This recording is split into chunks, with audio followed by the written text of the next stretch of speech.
If you also didn't see the title, guess what? We are going to be talking about what causes a skincare or makeup line to fail. This video and this topic is going to be really helpful for you, whether you want to start a skincare line someday, you are manifesting it, or a makeup line, or on top of that, you just want to be responsible when you are shopping for your skincare or your makeup. These are the two archetypes of watchers that will really benefit from this video today. All right, everybody, let's get into it. Welcome back to Life in Progress with Mila Duffy, where we are all works in progress and we are trying to become the it girl. Today, we are talking about my favorite topic, which is skincare, and not just skincare, but the skincare industry. This is a perfect topic because I work at Ulta as a retail employee, so I'm actually able to kind of get the ground level juice and dirt about these things. I'm not going to trash on anyone, but I think this is really, really cool to talk about the consumer patterns that we see as Ulta employees, what causes things to get returned a lot, how social media plays into that, and how quality and also celebrity endorsements play into that. So I will just kind of blab about what causes a skincare or makeup line to fail. Let's start with number one, and that would be when it's a celebrity's makeup or skincare line, if it's obvious that they don't know what's going on with it, or that it's obvious that they don't use the products. That can happen originally with like the failed JLo Beauty thing that was happening, where that she was using olive oil, which is not comedogenic. You know, it's kind of toughy for that. But otherwise, also for a while with Rem from Ariana Grande, and I love Rem, like those Wicked palettes were top notch, loved. But there was a short time in the beginning of REM's existence where it looked like obviously that, you know, Ariana Grande wasn't able to tell a lot about the products because she wasn't really hands-on with the process. And now we know that a while back, before Morphe was going bankrupt and everything, that originally Morphe owned REM and they just actually licensed out Ariana Grande's image. But that's different now. Now from what I know, she bought it back and it's doing better than ever, which is uber fantabulous. But basically, if it's a celebrity like skincare makeup brand, if you can tell that they're not very hands-on with it, then that I notice will be a telling sign that it's not going to do very well because it's not that authentic. And of course, in this day and age where everyone's trying to be something, authenticity is basically just as good as gold, maybe even worth more than gold. But otherwise, that is a good start to it. A next thing is misinformation base. So I love talking about clean beauty. The problem is that with the clean beauty community, especially clean beauty industry in skincare and makeup, it is filled and boggled up with misinformation, and especially fear-mongering based marketing tactics. Free from this, oh my gosh, skin cancer this. But here's the thing, is that I find it to be such an industry ick when beauty and skincare brands market their stuff through a sense of not a positive outlook, but through a fear-mongering phrasing of their advertising. That could be as subtle as anti-aging, because all of us, we don't really want to age, you know? Well, I personally think I want to age gracefully. I personally think I want to age gracefully. Until I start aging, my mind will change, and I am comfortable admitting that. But otherwise, when they're using the whole non-toxic, and my least favorite phrase, zero chemicals, if they're using stuff like that, like topic points and phrasing like that when talking about their product line, it's an instant red flag. And the worst part is that it still sells pretty well, but the problem is that everything has chemicals in it. Air is a chemical. The things that make my nails beautiful, it's a chemical. Everything is a chemical. Water is a chemical. And thanks to TikTok and the rise in self-care and the beauty industry and just the big boom that has happened for skincare and like makeup in the US, it is safe to say, highly safe to say, that nowadays consumers know better. We know better. And we are able to kind of like finesse our dollars and really just know when to invest in certain products, and we know when someone's kind of bullshitting us. Sorry, I didn't mean to say it that way. But otherwise, those are my top two. Next, before I continue on, I do want to do a skincare check. My acne has been going on a rampage. It is basically on top of the Empire State Building, banging its chest. It is not fun. I am on tretinoin now, so I am experiencing some flare-ups. By the way, I should do a video on that, especially if it's very validating. You know, if you're worried that tretinoin isn't doing it for you, it's normal for like 4 to 6 weeks you experience purging before it gets better. But otherwise, it seems unfair, but you just have to stick with it. But otherwise, that's why I have these cryo cooling sheet mask pads on my face, and I have some serum and these reusable silicone Pacifica eye patches. Let's get back into it. Now, when I, who am very picky, I'm kind of a skincare junkie, when I am shopping for products, here are the tall tale signs that make a skincare line incredibly marketable. And it all has to do with their products and their advertising. So here's that magical list. Number 1, fragrance-free, duh. Number 2, vegan or moderately plant-based. Number 3 would probably have to be, I would say, free from really harsh ingredients like harsh alcohols. Keep in mind there's still cetyl alcohol, which is a conditioning agent, which makes your skin and hair super, super soft. That's an example. Next is reasonable price range. So instead of like $1 or $3 signs on Yelp, it's $2 signs. So that's like the $20 to $30-ish range, $40-ish range. But on top of that, number 5, it has expensive feeling packaging, which means that it's usually minimalistic, but it's glass, nice lids and everything, and it's not bulky, and it's not like pompous or like lavish. You know, like we could think of the Lancome Absolute products packaging, and I personally do not like the way those packaging looks.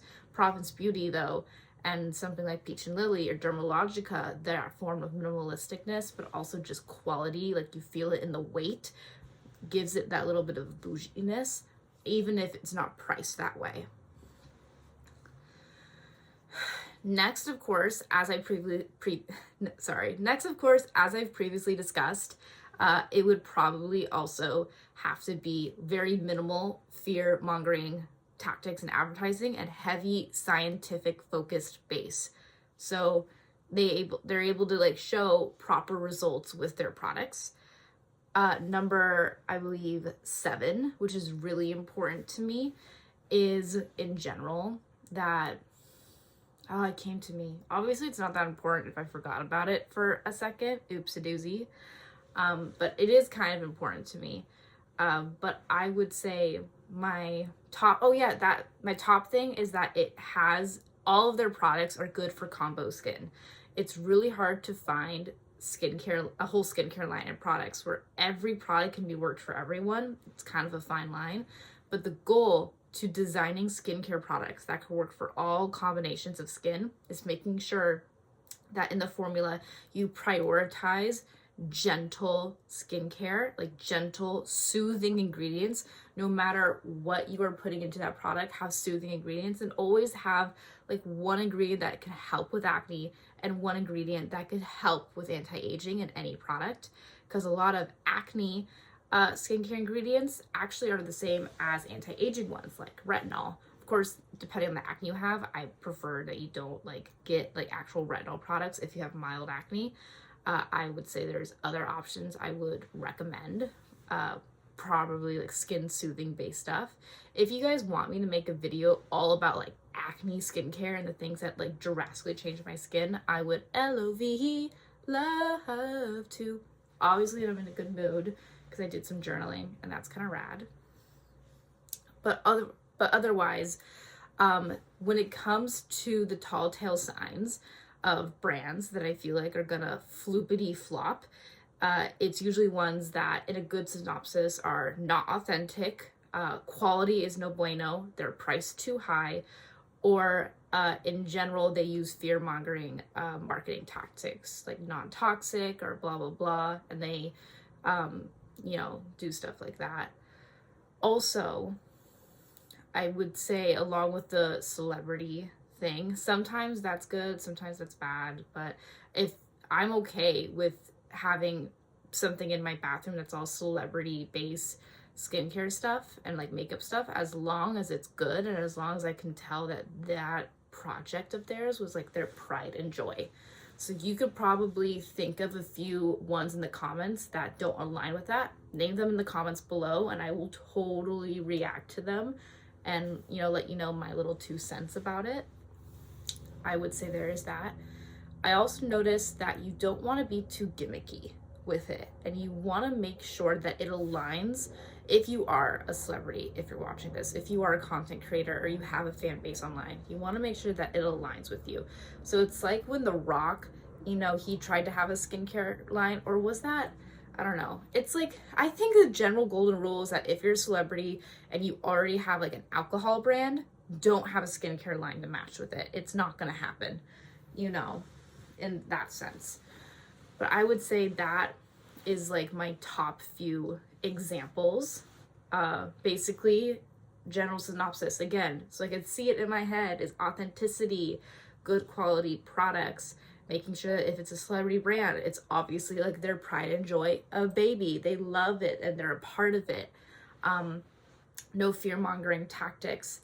And of course, I already talked about like the top 7 things that create a high quality product that will make me almost instantly try a brand. But basically, you could get examples like Addison Rae had like a skincare makeup line for a bit. Why did we think that failed? I personally think it was because Addison Rae did not build trust with her audience yet at the time. And they also had like a moisturizer or like an SPF that also is protect them against blue light, which is an iffy form of technology that hasn't really been fiddled out yet, if you could really have that in a cream or a serum. But if you guys know if that's possible, let me know. I'd love to hear it.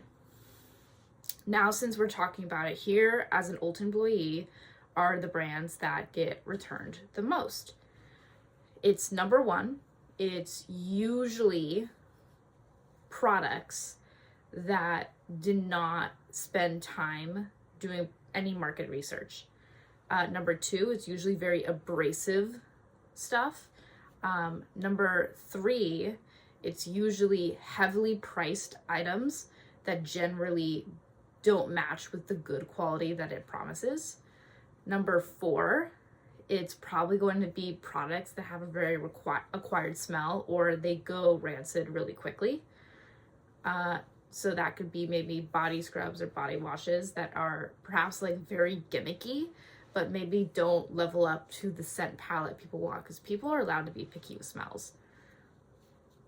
Next, I believe would have to be, I think that's actually moderately it. I'm not going to name any specific brands because it's a store-by-store basis, but it's usually when you are marketing and you're creating a skincare line or a makeup line, you want to make sure that the products are quality, are good, and are your marketing and your branding and the way that you are positioning your products, it's designed for repurchase.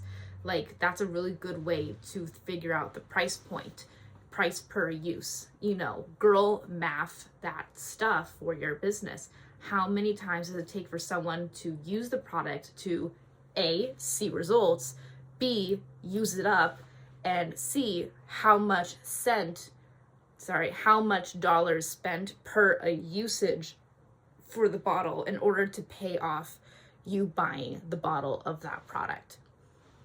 So being able to girl math it will also let you know the intrinsic value that you should put and advertise on it, so you can guarantee almost and strategically find ways to have your customers repurchase.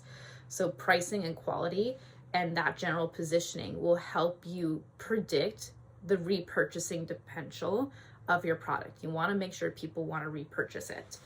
So you can do that easily with good quality testimonials, market research, a really nice website, really good email marketing that maybe perhaps you're able to predict how long it takes for someone to use up a product, and you could send an email saying like, hey, did you run out of this? That's too creepy. That's so creepy. But you can find a way to hide how creepy that is, saying, hey, did you run out of this? Or like, hey, you know, it's so-and-so time of the year, all our skin is dry, or maybe it is the glow motion of the year. Let's make sure we get you set up, you know, get you $10 off kind of deal. Or $10 off the last thing that you bought if you rebuy it again, something like that. Basically, customer retention is extraordinarily important for that. But yeah, we're getting towards the end of this little mock little thing. I might refilm it with a script, but I, LOV, loved just blabbing to you guys about it. And of course, as you know, the microphone is usually alive. JK, it's from Temu, so the recording might not be that good, but if it's good enough, I can post it as like a podcast with just like a very simple like Canva background, so you can just listen to it, you know, and that would be a rad way to go about it. Just remember, this is life in progress. We are all works in progress. I'm gonna do that again because I'm a perfectionist. Remember, everybody, this is life in progress because we are all works in progress, and we are becoming the it girl of our lifetime. This is an it girl program. This is an it girl podcast. This is an it girl channel. I'm becoming my it girl. You're becoming your it girl. We're not icks, we're its.